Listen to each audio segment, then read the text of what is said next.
जय महाराष्ट्र, मी मनोज भोयर। जय महाराष्ट्राचा target corona हा विशेष कार्यक्रम। या कार्यक्रमामध्ये आज आपण पाहणार आहोत कोविड योद्धा गिरीश कुलकर्णी यांची खास मुलाखत अहमदनगरहून। याशिवाय केंद्र सरकारने नवी नियमावली राज्य सरकारसाठी जारी केली आहे। कोरोनाचा फैलाव पाहता केंद्र सरकार सतर्क झालंय आणि त्यामुळे एकीकडे लसीकरणाबाबत देशभरात आणि जगभरात चर्चा सुरू असताना देशामध्ये कोरोनाचे वाढते आकडे हे चिंता करायला लावणार आहे। महाराष्ट्रात सुद्धा वेगवेगळ्या ठिकाणी 4 राज्यातून येणाऱ्या प्रवाशांची चाचणी करण्यात येते, त्याची ही सुरुवात झाली आहे। शाळांच्या संदर्भात अजूनही अनिश्चिततेचं वातावरण महाराष्ट्रात असताना या चाचण्या खूप महत्त्वपूर्ण ठरल्या आहेत। पाहूया कोरोनाच्या काही महत्त्वपूर्ण हेडलाईन्स। केंद्रीय गृह मंत्रालयाची नवी नियमावली जारी, कोरोनाच्या फैलावाने चिंता वाढवली। केंद्रीय गृह मंत्रालयाने नवी नियमावली केली जारी।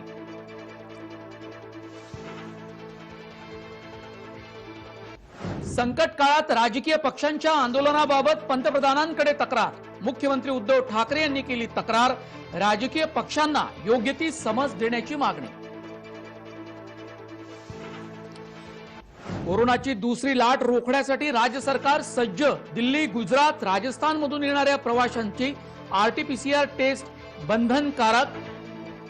आजपासून अंमलबजावणीला झाली सुरुवात। मास्कच्या किमतीवर जय महाराष्ट्राचा रियालिटी चेक। मास्क आणि सॅनिटायझरच्या किमती नियंत्रणात आणण्यासाठी राज्य सरकारचा आदेश।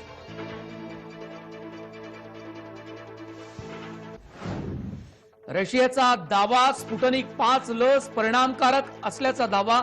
आंतरराष्ट्रीय बाजारपेठेत या लशीच्या एका मात्रेचा दर $10हून कमी। लशीची पहिली मात्रा दिल्यानंतर 42 दिवसांनी प्राथमिक माहिती उपलब्ध। जय महाराष्ट्रावर आज टार्गेट कोरोनामध्ये अहमदनगरहून कोविड योद्धा डॉक्टर गिरीश कुलकर्णी यांची खास मुलाखत। 30 वर्षांपासून एड्स बाधित मुलांसाठी स्नेहालयचं काम। 12 सामाजिक संस्थांना एकत्र घेऊन मिशन राहत अभियानाची कोरोना काळात सुरुवात। 40,000 स्थलांतरित मजुरांना दिला आधार। स्नेहालयानं बांधली कोरोना काळात अनेक संस्थांची मोड।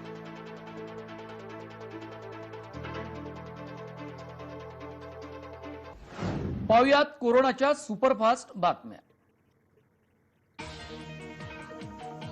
कोरोनाच्या फैलावाने चिंता वाढवली आहे। केंद्रीय गृह मंत्रालयाने नवी नियमावली जाहीर केली। राजधानी दिल्लीसह अन्य काही राज्यात गेल्या काही दिवसांपासून कोरोनाच्या रुग्णांच्या संख्येत झपाट्याने वाढ होते, त्यामुळे सरकारच्या चिंतेत वाढ झाली असून वाढत्या रुग्णसंख्येच्या पार्श्वभूमीवर केंद्रीय गृह मंत्रालयाने नव्या मार्गदर्शक सूचना जारी केल्या आहेत। या मार्गदर्शक सूचना 1 डिसेंबर ते 31 डिसेंबर या कालावधीसाठी लागू राहणार आहेत। गृह मंत्रालयाने विविध राज्य आणि केंद्रशासित प्रदेशांना कोरोना विषाणूला रोखण्यासाठी उपाय करण्याचे आणि विविध व्यवहारावर मर्यादा आणण्याचे आणि गर्दीला नियंत्रित करण्यासाठी अनिवार्य उपाययोजना करण्याचे आदेश दिले। नव्या मार्गदर्शक तत्वांमध्ये कंटेनमेंट झोनमध्ये केवळ अत्यावश्यक सेवांना सुरू ठेवण्याची परवानगी देण्यात आली आहे। तसंच स्थानिक जिल्हा पोलीस आणि नगरपालिका अधिकाऱ्यांवर कंटेनमेंट झोनमध्ये नियमांचं पालन करून घेण्याची जबाबदारी सोपवण्यात आली आहे।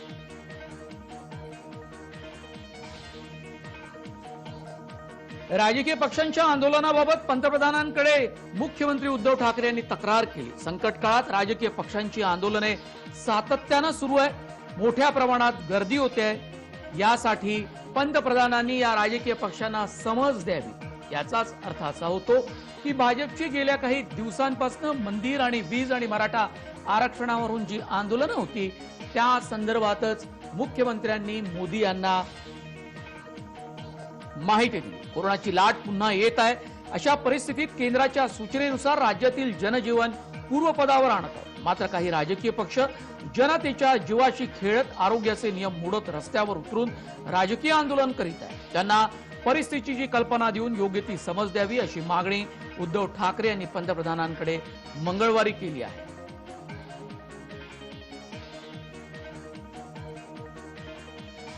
लस येईपर्यंत दिल्ली शाळा या बंदच राहणार आहे, तसा निर्णय दिल्लीच्या सरकारने घेतला आहे। उपमुख्यमंत्री मनोज सिसोदिया यांनी घोषणा केली। कोरोनावर लस येत नाही तोपर्यंत शाळा सुरू होणार नाही।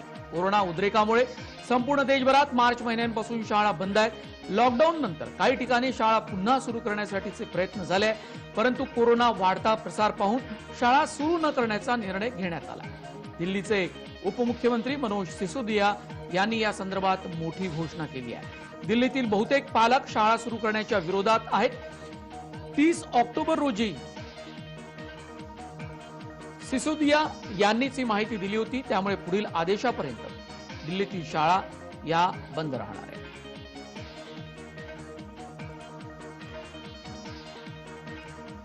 इंग्लंड संघ फेब्रुवारी मार्च महिन्यात भारत दौऱ्यावर येणार आहे।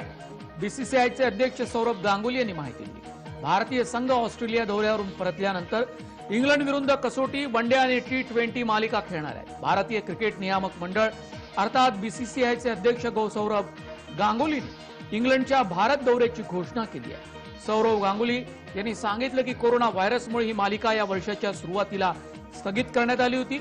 एका ऑनलाईन कार्यक्रमात गांगुलीनं इंग्लंड संघ भारत दौऱ्यावर येणार असल्याची माहिती दिली।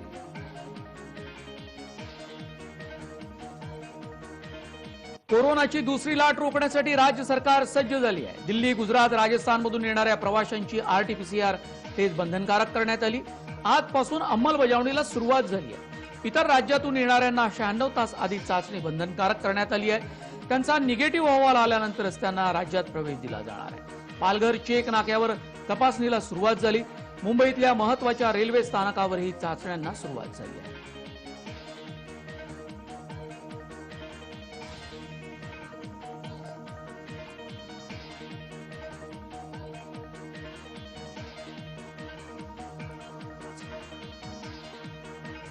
परराज्यातून येणाऱ्या लांब पल्ल्याच्या रेल्वे गाड्या बोरिवली, दादर, वांद्रे, कुर्ला, मुंबई सेंट्रल आणि छत्रपती शिवाजी महाराज टर्मिनस इथे कोरोना चाचणी करणारी पथकं तैनात करण्यात आली आहे। दादर रेल्वे स्थानकावरील डॉक्टरांशी बातचीत केली आमचे प्रतिनिधी विशाल पाटील यांनी।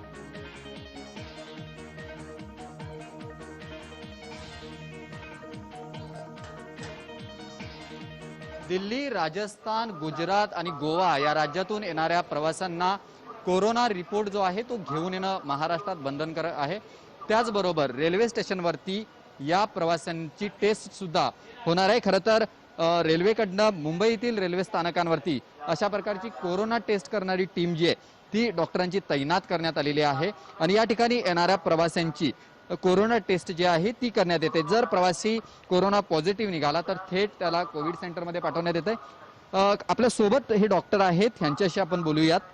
नेमकी किती जणांची टीम तुमची या स्टेशनवरती आहे आणि आतापर्यंत किती प्रवाशांनी कोरोना टेस्ट केलेली आहे? आता ही 8 जणांची टीम आहे। आता जवळजवळ 50-55 लोकांची झालेली आहे टेस्ट।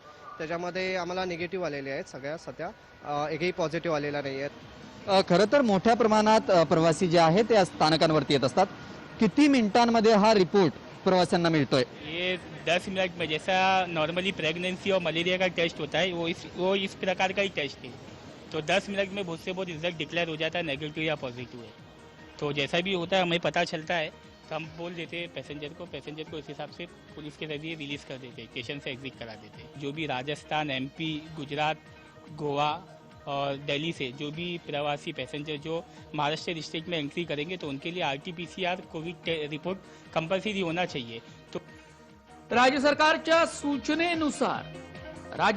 सूचनेनुसार पुणे महानगरपालिकेतर्फे रेल्वे स्थानकावर तपासणी करण्यात येत आहे। प्रवाशांकडे अहवाल नसल्यास आणि प्रवाशांना लक्षणे जाणवत असल्यास अँटीजन RT-PCR चाचणी करण्यात येते।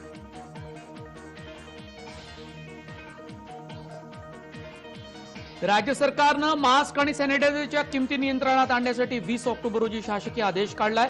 पुण्यातील मेडिकलमध्ये सामान्य मास्कच्या मूळ किमतीपेक्षा वाढीव दरानं मास्क विकले जातात का याचा रियालिटी चेक केलाय आमचे प्रतिनिधी ज्ञानेश्वर हिंगोलीकर यांनी। स्वतःच्या सुरक्षेसाठी मास्क वापरा असं प्रशासनाकडून वारंवार आवाहन केलं जातंय। अर्थात तो मास्क प्रत्येकानं स्वतःच्या खिशातून विकत घ्यायचा आहे। मात्र हाच मास्क विकत घेत असताना त्याचा मोठ्या प्रमाणात काही काळ काळा बाजार झाल्याचं चित्र आपण पाहिलं। वेगवेगळ्या किमतींमध्ये मास्क विकले जात होते। पुण्यात सध्या कसं चित्र आहे? पुण्यात मास्कची विक्री मूळ किमतींमध्ये होते का या प्रश्नाचा आढावा घेण्यासाठी, रियालिटी चेक करण्यासाठी आपण पुण्यातल्या एका मेडिकल शॉपमध्ये आलेलो आहोत। आपण त्यांच्याकडून थेट जाणून घेणार आहोत कशा पद्धतीनं मास्कचा जो काही पूर्वी काळा बाजार होता मोठ्या प्रमाणात विकले जात होते, आता कशी परिस्थिती आहे, आपण आपल्या दुकानामध्ये मास्क किती रुपयाला विकतो? आता आम्ही N95 तर सध्या 12 रुपयाला, जे FDF कडनं आम्हाला डायरेक्शन्स आलेले आहेत त्या हिशोबाने 12 रुपये त्याची किंमत आहे N95 ची. तर आम्ही 12 रुपयालाच N95 विकतोय.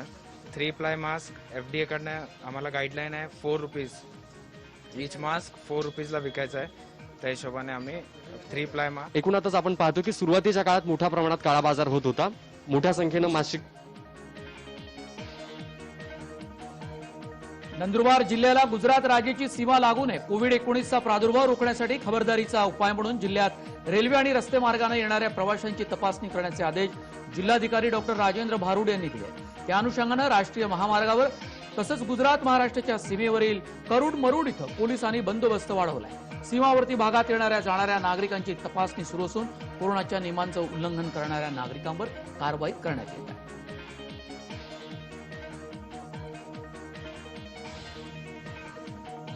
मिशन बिगिन अंतर्गत राज्य सरकारनं दिल्ली, राजस्थान, गुजरात, गोवा राज्यातून महाराष्ट्रात येणाऱ्या प्रवाशांची तपासणी सुरू केली. गोवा राज्याच्या सीमेवर बांदा तपासणी नाका इथं प्रवाशांची तपासणी केली जाते.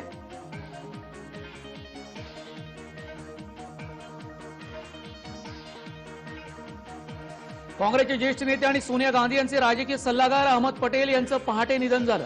गुरुग्राम इथल्या रुग्णालयात पहाटे 3:30 वाजता त्यांनी अखेरचा श्वास घेतला. 71व्या वर्षी त्यांची प्राणज्योत मालवली. एका महिन्यापूर्वी त्यांना कोरोनाचा संसर्ग झाला होता. त्यानंतर त्यांच्या प्रकृतीमध्ये गुंतागुंत आणखी वाढत गेली.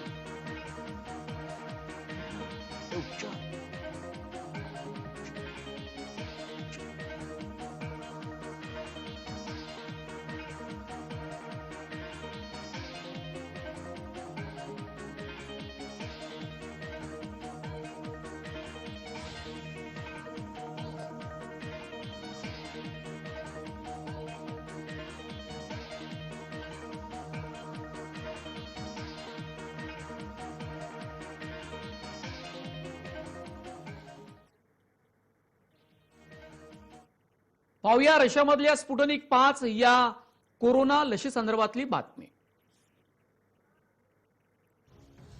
स्पुटनिक 5 लस कोरोनावर 95% अधिक परिणामकारक असल्याचा दावा रशियानं केलाय. आंतरराष्ट्रीय बाजारपेठेत या लशीच्या एका मात्रेचा दर $10 कमी म्हणजे जवळपास 740 रुपये असेल असं रशियानं म्हटलंय. या लशीची पहिली मात्रा दिल्यानंतर 42 दिवसांनी ती लस टोचून घेणाऱ्या बाबांची प्राथमिक माहिती उपलब्ध झाली आहे. त्यावरून ही लस 95% अधिक परिणामकारक असल्याचं सूचित होत आहे. गमेल्या राष्ट्रीय केंद्र आणि रशिया थेट गुंतवणूक निधीनं RDIF एका संयुक्त निवेदनात स्पुटनिक 5 ही दुहेरी मात्रा असलेली लस परिणामकारक असल्याचं सांगितलं आहे.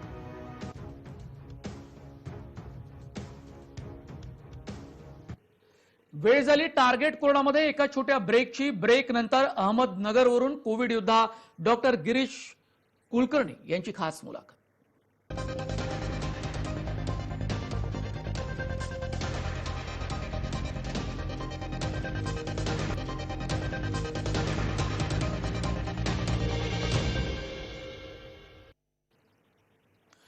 जय महाराष्ट्राच्या टार्गेट कोरोना या विशेष कार्यक्रमामध्ये अहमदनगरवरून कोविड योद्धा डॉक्टर गिरीश कुलकर्णी आपल्या सोबत आहेत. गेल्या 30 वर्षांपासून एड्स बाधित मुलांसाठी स्नेहालयाचं खूप मोठं काम आहे. एक राहत मिशन अभियान या कोरोना काळात त्यांनी सुरू केलं. 12 संस्था आणि गटांना मिळून हे राहत अभियान सुरू केलं गेलं. या कोरोना काळामध्ये स्नेहालय आणि या राहत अभियानचं काम खूप अतुलनीय आहे. त्यांच्याशी आपण बातचीत करणार आहोत. खूप स्वागत आहे आपलं गिरीश कुलकर्णी. नमस्कार, धन्यवाद मला बोलवल्याबद्दल आपल्या संवादासाठी. या कोरोनाच्या काळामध्ये तुम्ही खूप मोठं काम केलं. राहत अभियान याचं काम 40,000 स्थलांतरांना तुम्ही आधार दिला आणि यासोबतच नवं जे आव्हान कोरोनाचं येऊ घातलंय, दुसरी लाट येण्याची शक्यता निर्माण झाली आहे, या पार्श्वभूमीवर सुद्धा तुम्ही आता पुढे कसं काम करायचं याची रूपरेषा सुद्धा ठरवली आहे. याबाबतच आपण तुमच्याशी बोलणार आहोत. विस्तारानं सांगा, स्नेहालयाचं काम, राहत अभियान कसं उभारलं गेलं, त्याला प्रतिसाद कसा मिळाला. नमस्कार मनोजजी, मला खूप आनंद होतोय की जय महाराष्ट्राच्या सगळ्या श्रोत्यांपर्यंत आपल्या माध्यमातून पोहोचता येतंय. स्नेहालय ही संस्था 1989 साली स्थापन झालेली आहे. मूलतः लालबत्ती भागातल्या महिला, त्यांची मुलं, पुढे HIV बाधित आणि अलीकडच्या मागच्या 25 वर्षांच्या प्रवासामध्ये मग झोपडपट्टीतली मुलं, महिला, त्याचबरोबर लैंगिक अत्याचारित महिला, बालमाता, अनवरस बेवारस मुलं यांचं पुनर्वसन अशा वेगवेगळ्या क्षेत्रामध्ये आमचं काम विस्तारत गेलं. मूलतः लोकाश्रयावरती स्नेहालयाचं काम चालतं. 40,000 छोटे छोटे देणगीदार हे आमचा कामाचा मोठा आधार आहे आणि ज्यांच्यासाठी आम्ही काम करतो त्या देह व्यापारातल्या महिला, आमचे माजी विद्यार्थी, HIV बाधित, तृतीयपंथी, समलैंगिक गटातले लोक, असे सगळे लोक हे आमच्या संस्थेचे लाईफ मेंबर आहेत, विश्वस्त आहेत आणि या सगळ्या एका मोठ्या सामाजिक शक्तीसह मोठ्या सामाजिक प्रश्नांवर देखील एक संवेदनशीलता दाखवायचा आमचा प्रयत्न असतो. आणि ज्यावेळी समाजासमोर एक मोठा प्रश्न उभा राहतो त्यावेळी आपली कामं ही काही काळासाठी आपल्याला बाजूला ठेवून आपण ज्या समाजाच्या सोबतीनं काम करतो त्या प्रश्नांवर काम करावं लागतं. आणि त्यामुळे करोना हा सुद्धा आमच्यासाठी कामाचा एक मोठा विषय बनला, कारण ज्या मार्जिनलाइज कम्युनिटीज बरोबर आम्ही काम करतो त्यांच्या आयुष्यावरती अनेक आव्हानं या करोनानं उभी केलेली होती. आणि त्यामुळं मी करोनाचं काम हे मार्चच्या 10 मार्च पासूनच सुरू केलेलं होतं. पहिले तर आम्ही देह व्यापारातल्या महिलांना त्यांचं देह व्यापार थांबवायला सांगितला, कारण एड्सच्या बाबतीत जसं या महिलांना जबाबदार धरलं गेलं तसं करोना प्रसाराच्या बाबतीतही सगळे लोक त्यांच्याच माथी दोष मारतील असं आम्हाला वाटलं.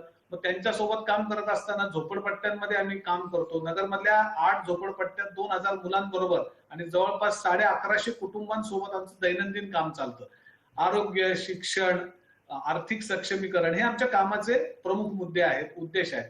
तर मग या ठिकाणी सुद्धा लोकांना लॉकडाऊन सुरू झाल्यावर जेवण मिळत नव्हतं. आम्ही जवळपास 2 लाखावर लोकांना जे खरंच खूप समस्याग्रस्त होते त्यांना पहिले 1 महिना जेवण पुरवलं. त्यानंतर जे जेवणारे जे लोकांना किराणाची गरज होती, अन्नधान्याची गरज होती, थोडे रिमोट ठिकाणी राहत होते, त्यांच्यासाठी आम्ही त्या अन्नधान्याची व्यवस्था केली. आणि आमच्या लक्षात आलं की आपण एकट्याने काम करून चालणार नाही, हे मोठं देशासमोरचं जगासमोरचं मोठं आव्हान आहे. म्हणून आम्ही सगळ्या सामाजिक संस्था संघटनांचं एक नेटवर्क अहमदनगर जिल्ह्यामध्ये उभं केलं आणि त्या नेटवर्क मध्ये आम्ही असंख्य संस्था, संघटना, समाजगट, विविध जाती धर्माच्या संघटना, तरुण मंडळ, महिला मंडळ, बचत गट यांचं सगळ्यांचं एक भक्कम नेटवर्क उभं केलं. आणि असं पाहिलं की मदत सगळ्या ठिकाणी पोहोचली पाहिजे आणि मदतीचं डुप्लिकेशन पण व्हायला नको. बरोबर. आणि म्हणून एक माहिती शेअर करायची असं करत एक मिशन राहत आम्ही राबवलं. पण नंतरच्या टप्प्यामध्ये कोरोनाचा फैलाव खूप वेगानं झाला, अहमदनगरमध्ये सुद्धा झाला. या काळामध्ये खूप वेगवेगळे टप्पे आपल्याला पाहायला मिळाले असेल. लोकांनी मदत सुद्धा केली नाही असाही एक काळ होता आणि नंतरचा काळ कार्यकर्त्यांची एक मोठी फौज महाराष्ट्रामध्ये सामाजिक संस्थांच्या माध्यमातून उभी झाली. आपले अनुभव सांगा की प्रशासनासोबत तुम्ही चर्चा करून मार्ग काढून कोणकोणते उपाय तिथे केले, उपक्रम राबवले, त्याला प्रतिसाद कसा मिळाला, त्यावेळची परिस्थिती कशी होती, काळ कसा पुढे गेला? मिशन राहतचे खरंच 4 टप्पे होते. अगदी सुरुवातीला जानेवारी पासूनच लोकांचा रोजगार गेलेला होता, त्यांना रोजगार देणं हे एक आव्हान होतं. जेवण पुरवणं, कारण रोजगार गेलेला होता, घराबाहेर पडता येत नव्हतं. तर सुरुवातीच्या काळाला आमच्या समोर खूप कठीण आव्हान होतं. म्हणजे एकतर सरकारने सामाजिक कार्यकर्त्यांना काम करण्याचे कोणतेही पासेस दिलेले नव्हते, म्हणजे बाहेर फिरता येत नव्हतं. तर आम्ही अक्षरशः अँब्युलन्स मधनं लपून छपून, म्हणजे अँब्युलन्सला अडवत नव्हते, फक्त आमच्याकडे कोणते बिल्ले बॅचेस नव्हते आमच्या कार्यकर्त्यांकडे. तर आम्ही आमच्या सगळ्या संस्थांच्या अँब्युलन्स एकत्र केल्या. स्नेहालयाच्या 6 अँब्युलन्सेस, वेगवेगळ्या संस्थांच्या जवळपास 16 अँब्युलन्सेस असं एकत्र करून आम्ही अँब्युलन्सच्या माध्यमातून आम्हाला अन्नधान्य, तयार अन्न पोहोचवावं लागलं, कारण लोक अक्षरशः उपाशी होते 2 दिवस 3 दिवस. मला असं वाटतं की निदान सामाजिक संस्थांना, कार्यकर्त्यांना सरकारने बरोबर घ्यायला पाहिजे होतं. लोकांच्या भुकेची गरज, मूलभूत गरज आहे ती भागवण्यासाठी. पण मग आम्हाला चोरून लपून चांगलं काम करावं लागत होतं. आणि नंतरच्या काळामध्ये अन्नधान्याचा एक तुटवडा पडलेला होता, लोक बाहेर पडू शकत नव्हते. त्यावेळेला सुद्धा आम्हाला असंच जिथे कुठे गरज आहे त्या ठिकाणी जावं लागत होतं. बऱ्याच लोकांचे भाजीपाले विकले जात नव्हते, फळं विकले जात नव्हते. त्या लोकांची इच्छा होती की तुम्ही हे घेऊन जा, आम्हाला हे लोकांपर्यंत घेऊन जायचंय. आणि आमच्या शेजारचे पुणे, बीड, सोलापूर जिल्ह्यामध्ये सुद्धा लोकांचे कॉल येत होते. मग आमचे जिल्हाधिकारी राहुल द्विवेदी यांची आम्ही मदत घेतली, कन्व्हिन्स केलं त्यांना की आम्हाला मुक्तपणे संचार करू दिला पाहिजे, तर लोक आपल्या घरामध्ये आम्ही स्वस्थ बसवू शकतो. त्यांनी परवानगी दिल्यावर आम्ही अन्नधान्य, भाजीपाला, फळं यांचा पुरवठा मोठ्या प्रमाणावर केला.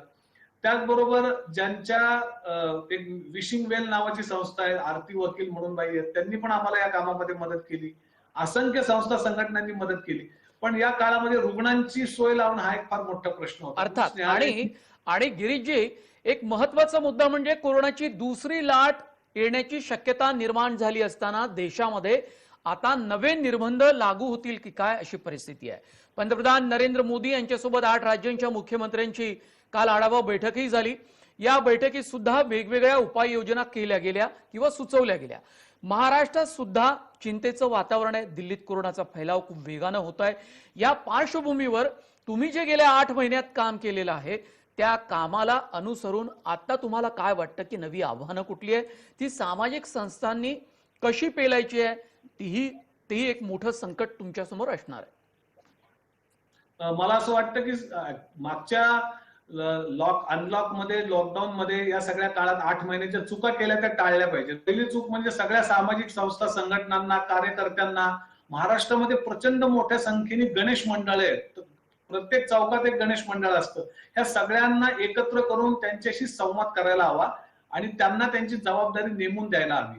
तरच एक मोठी सामाजिक शक्ती या कोरोनाच्या विरुद्धच्या दुसऱ्या लाटेमध्ये सरकारच्या सोबतीने उभं राहील. सरकारने जर नुसते निर्बंध लादले तर उपाशी लोक घरी बसू शकत नाहीत. बरोबर.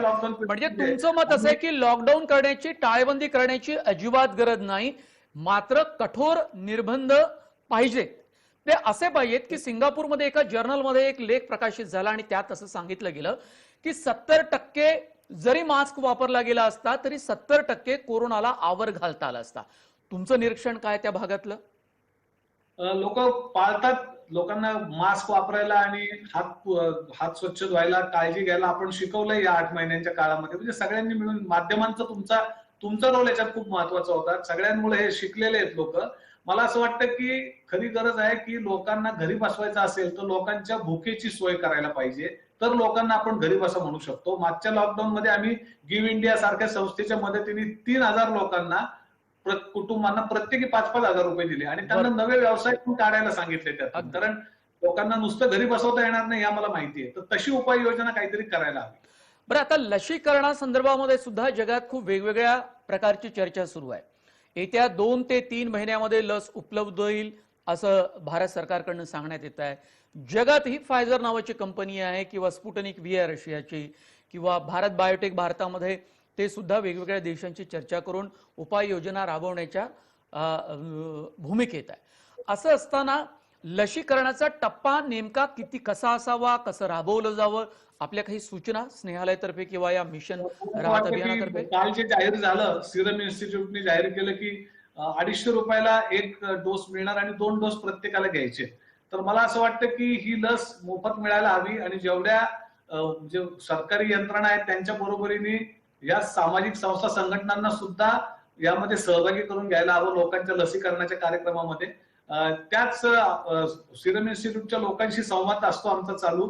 तर त्यांनी आम्हाला सांगितलं की बीसीजीची लस 15 ते 60 वयोगटातल्या लोकांना जर टोचली तर त्यामुळे मृत्यू दर कमी होऊ शकतो. कोरोनाची लस नाहीये ती, परंतु त्याच्यामुळे प्रतिकार शक्ती वाढते आणि मृत्यू दर कमी होईल. कारण फुफ्फुसांचा संसर्ग, निमोनॅटिक संसर्ग हे कमी होऊ शकतात. तर मला असं वाटतं की ती मोफत आहे लस. आज एक खाजगीत पण 10 रुपयाला ती लस मिळते. 70 रुपयाच्या वायलमध्ये 10 लोकांची ती लसीकरण होऊ शकतं. तर असे उपाय तातडीनं सुरू करायला हवे. आपण वाट कशाची पाहतो आहोत? बरोबर. दुसरं महत्वाचं म्हणजे स्नेहालय खूप वेगवेगळे उपक्रम राबवत आली आहे गेल्या 30 वर्षांपासून. त्यांच्या कामाचा व्याप, पसारा हा खूप मोठा आहे. या कोरोनाच्या काळात स्वतःच्या संस्थेला सांभाळण्याचं एक खूप मोठं आव्हान हे प्रत्येक सामाजिक संस्थेसमोर होतं. ते आव्हान पेलून तुम्ही या मिशन राहत अभियानाची सुरुवात केली आणि ती यशस्वीपणे हे अभियान राबवलं. आता मला सांगा, संस्थेसमोर कोणती आव्हानं आहेत का? संस्था कशी गेली या काळातनं? संस्थेने एक कठीण काळाचा सामना केला, कारण आम्ही आमच्या एकाही लाभार्थ्याला घरी पाठवलं नाही. म्हणजे आमच्या संस्थेतले 400 मुलांची आम्ही जेवण, खाण, राहण्याची सोय केली आणि त्यांच्याबरोबरच ज्या आमचे लाभार्थी आहेत, ज्या लालबत्तीतल्या महिला, झोपडपट्टीतले लोक, यांना आम्ही टिकवलं आणि त्यांना चरितार्थाची पर्यायी साधनं द्यायचा सुद्धा प्रयत्न केला. तर आमच्यासाठी हा खूप कठीण काळ होता. अन्नधान्याची मदत उपलब्ध होते समाजातनं, पण आज आमच्याकडे 300 सेवाव्रती आहेत, म्हणजे अल्प मानधनावर काम करणारे कार्यकर्ते आहेत. मला असं वाटतं की त्यांच्यासाठी खूप महत्वाची गोष्ट आहे. 8 महिने ते जगले. आता कमी पगारात लोक काम करतायत, त्यांची कुटुंब जगली तर ते अनेकांना मदत करणार आहेत. तर अर्थात समाजातून मदतीचे हात हवे आहेत. अर्थात गिरीश कुलकर्णी, स्नेहालय आणि मिशन राहत अभियानाच्या माध्यमातून अत्यंत मोठं काम अहमदनगरमध्ये आणि अहमदनगर जिल्ह्यामध्ये आपण केलेलं आहे. आपल्या कामाची नोंद म्हणूनच जय महाराष्ट्रना टार्गेट कोरोना या विशेष कार्यक्रमात घेतली आहे, कारण आपल्या अनुभवाच्या सोबतीनंच कोरोनाला खऱ्या अर्थानं टार्गेट करता येणार आहे. पुढच्याही काळात आपल्याला त्याला टार्गेट करायचं आहे. खूप धन्यवाद गिरीशजी, खूप धन्यवाद आपले. धन्यवाद. थँक्यू. जय महाराष्ट्राच्या टार्गेट कोरोना या विशेष कार्यक्रमामध्ये आज आम्ही इथेच थांबतोय. पुन्हा आपण भेटूया एका नवीन कोविड योद्ध्यासह आणि त्याच्या कामासह.